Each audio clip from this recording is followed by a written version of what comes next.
Hey, what's up everybody? Thanks for watching. Today I'm going to go over what I do and what I pack when going for a trip on my FXR. And I'm going to compare it to what I do when going on a trip with the Road Glide. So there's a lot of things that I do to my bike to kind of change it up if I'm going to take a long trip on it versus how I ride it every day. First thing you may notice is I do use the FXR King and Queen seat. Mine's in pretty rough shape, which is perfectly fine, because that's really all I use it for is load it up for a long trip. I don't particularly care for the way this thing looks, but I do love the way it feels. It's a really comfortable seat, gives you a lot of padding, gives you nice lower back support, and so I think it's really a great design for this bike when you're taking a trip. Something else I do here is I add a cup holder and usually bring a hydro flask. I just think it's important to stay hydrated on the road. Minimizes stops. If you have something to drink, makes the trip more enjoyable. Again, I don't typically have this thing on there all the time, but it's nice to have when you're hitting the road. I also add a luggage rack. Now this is just an aftermarket luggage rack. I don't have an official Harley-Davidson one or anything like that, but it does its job really well. Isn't too terrible to look at either when it's on there, so I like it. Another thing that makes a trip a little bit better, which is always on the bike, is this Cruise Mate throttle lock. Now, using these throttle locks when you're on the road, you know, to set as a cruise control when you're going 85 miles an hour down a highway isn't really advisable. It's not what they're there for. They're supposed to be a throttle lock to really help warm up your bike or whatever the case may be. But, you know, I do set it if I want to just let go of the right handlebar for a little bit, stretch my fingers out, let my arm drop for a few seconds. And it's really nice to have. This is the best one that I've ever used. It's as simple as that. It's a pretty good product. We'll go over the bags that I use. On the back here, sitting on the luggage rack, is a Saddlemen S3500. It's a really great bag. It keeps its form. There's actually nothing in it right now. It really allows you to make good, sturdy connections to your luggage rack, and then it slides over your sissy bar pad as well. Makes it really secure. Plenty of pouches on the side. This one's the S3500 Tactical, so it's got molly gear on it as well, to be able to add any additional pouches if you wanted. Comes with a rain sock that is, you know, if you get caught in the rain, you can throw that over there and help it waterproof it. And then this bag here, I really like, is the Biltwell X-Fill 80. Apparently it can hold 80 12-ounce cans. So that's a big selling point to some, I'm sure.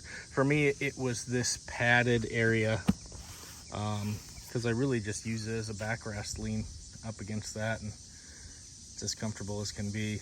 You can kind of just lounge back on this thing and be extremely comfortable. But it holds a lot of stuff. The inside is bright orange, so you can see what's in your bag a little easier. There's no pockets inside or anything like that. So you do have to pack like you have a brain and kind of plan it out, but you should be doing that anyway. It's a top roll bag, which helps with you know, any water if you do get caught in the rain. It's not 100% waterproof, but it does have another rain sock that's in this zipper here, which is pretty easy to get to.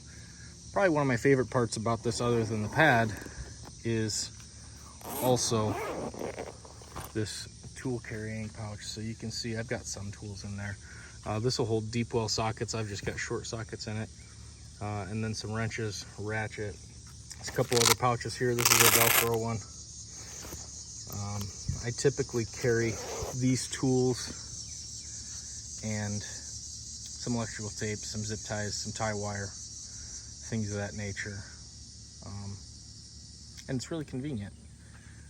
What you don't want to do is load this portion up with too much, and then it ruins the padding portion, because that makes it a little uncomfortable for you to lean against. So right there, that tall thing is my tent poles. My tent is a little bit longer than my bags, but I just kind of shove them in between there, hold them in place, and they don't go anywhere. Now, I do bring quite a bit of stuff, but it's not a whole lot of weight. I made a post saying that I was gonna make a video about this, and I got a comment from a guy, well, it's not very safe. You should just run saddlebags. And I don't know, things like that piss me off a little bit. This is not even the weight of what a passenger would be.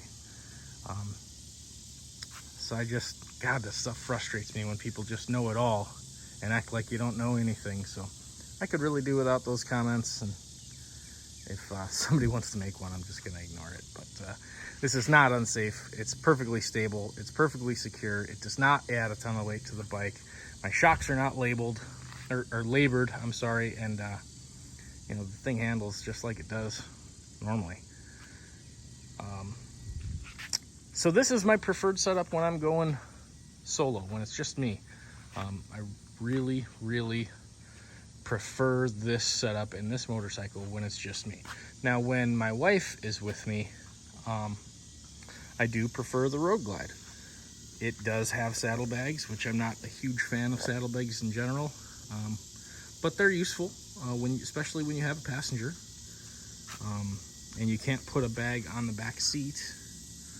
And I've got this thing set up like I would be taking a trip on it as well. And it basically consists of the saddlebags, the trunk, and this one bag that sits on top of the trunk. The brand of this, I think it's Nelson Rig Route 1, or I'm not sure if it's Ultramax, whatever that is. I don't know. We bought it at Sturgis last year, and we really like it. It just, goes on top of the luggage rack there, and it's very secure. This is some pretty high weight, so stuff to think about on this Road Glide is the only time I'm ever taking this thing is when my wife is coming with me on a trip. So she's on it, the saddlebags are full, the trunk is full, and then there's a bag on top of that. So that does add quite a bit of weight, all of that stuff combined. And it can be a bear to handle. I don't think it's anything that's too terrible, but you got to know what you got on there, and be careful with your movements, and never forget that you've got all that weight on there, because it can sneak up on you, I also do have a cup holder on the back and a cup holder on the front for the Road Glide. Again, I think it's important to stay hydrated. And it's perfectly good with this setup for, well, last time we did this was a week in Sturgis with this setup, and it was plenty of stuff, and it was very comfortable. It doesn't make me, prefer the Road Glide to the FXR. I prefer taking a trip on the FXR, and it's always going to be my number one, even when this one is gone, and FXR still will be my number one. So on that note, if you're a member of like the FXR Alpha page on Facebook, you do know this bike is for sale.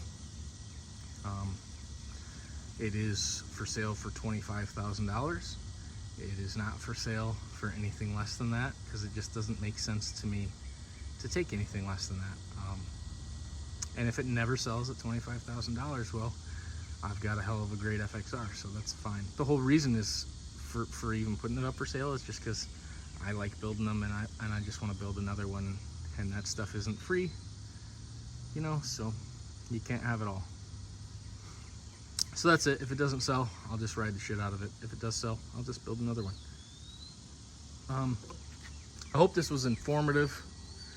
I hope you got something out of it. I didn't really want to go into you should pack you know, this kind of tent and this kind of sleeping bag or whatever. I mean, that's all preference stuff. That's up to you. But I like these bags. I like this setup. I like the way the bike feels with this setup. And hopefully we'll continue to take many trips on, you know, FXRs with this setup. I just think it's a great bike to be able to tour with, and you shouldn't limit yourself to an actual touring bike. The most enjoyable trip I've ever taken, as far as the ride goes, is on this red 87 FXRS-SP. Set up just like it is. Actually didn't have a fairing yet, but it was set up just like this with the bags and sissy bar. It was a great ride. So hopefully this helps, maybe point you in the right direction of some gear or some similar gear for a setup, and it convinces you that you don't need saddlebags if you don't like them, because you just don't need them. You should limit your weight that you're putting up high, but it's not a must to have them if you don't like them. You can still go anywhere you want to with these things. All right, that's about all I have. Hope you enjoyed the video. Take care.